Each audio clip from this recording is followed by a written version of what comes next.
በጎ መናገር፣ ሰው ማጽናናት፣ አይዞህ ማለት ሰውን ማለት ነው። ሰው ያጽናና ሰው እግዚአብሔርም ለሱ አጽናኝ ይሰጠዋል። የሰውን ችግር አለማቃለል። አፍም ባፍ ይሰራበታል።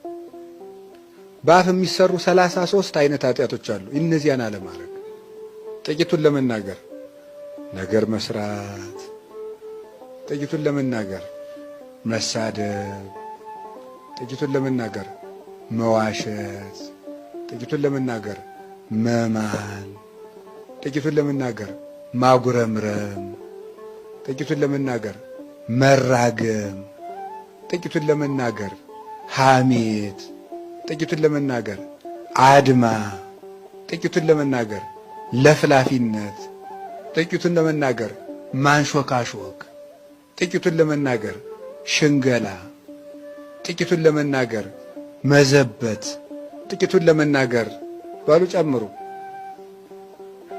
ስንት ሆነ? 12 ደርሷል። ይበቃናል። ደግሞ የኃጢአት ክምር ይሄ ሁሉ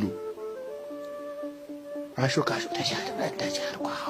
ማለት ሰዎች በያሳ እንደዚህ ያለ እኮ እንደዚህ ነው ማለት ይሄ ያፍ ችግር ነው። እግዚአብሔር 6 ነገሮችን ይጠላል፣ 7ኛይቱን አጥብቆ ነፍሱ ይጸየፋታል። ይኸውም በወንድማማች መካከል ጠብን የሚዘራ ሰው፣ ይሄ ሰው ማጣላት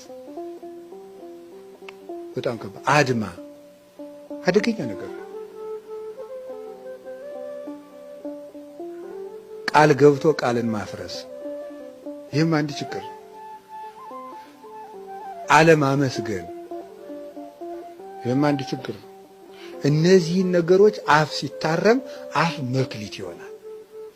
አፍን በጎ መናገር፣ አፍን ወደ አፍን በጎ እንዲገባበት ማድረግ፣ ከአፍን በጎ እንዲወጣ ማድረግ